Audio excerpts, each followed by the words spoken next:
अफ्तार की दावत में वहाँ पहुंची फुरफुरा शरीफ, हमारे बंगाल की सीएम ममता बनर्जी। फुरफुरा जाने से वोट नहीं मिलेगा, वोट मिलेगा फुरफुरा के लोगों की डिमांड पूरी करने से। वहाँ रेलवे स्टेशन की डिमांड है उनकी, वो करिए। बस स्टॉप की डिमांड है, वो करिए। क्या आप पूरा करेंगी?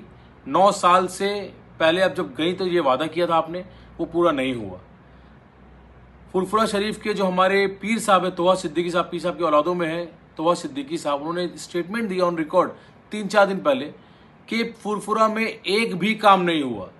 तो हमें पता है इस बार भी जब सीएम गई है सिर्फ वोट बैंक के लिए गई, अगली बार भी कुछ भी काम नहीं होगा, कुछ नहीं करेंगे ये लोग। ये मुसलमानों का खाली वोट लेते हैं, मुसलमानों के लिए कुछ करते नहीं है।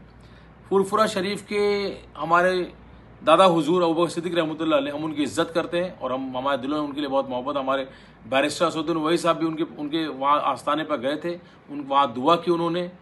तो उनकी औलादों में है उन्होंने एक स्टेटमेंट दिया ऑन रिकॉर्ड आकर 1 साल पहले कि टीएमसी वाले चोर चोर चोर चोर 11 बार कहा उन्होंने।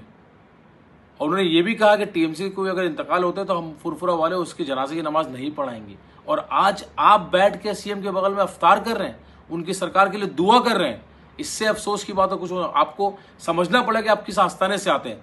और ये सरकार सिर्फ मुसलमानों के वोट से टिकी हुई है, इसलिए मुसलमानों का वोट लेने के लिए वहां पहुंची है।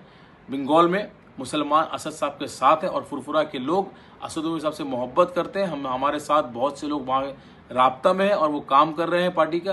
तो इंशाअल्लाह फुरफुरा से एक अच्छी खबर एमआईएम के लिए आएगी।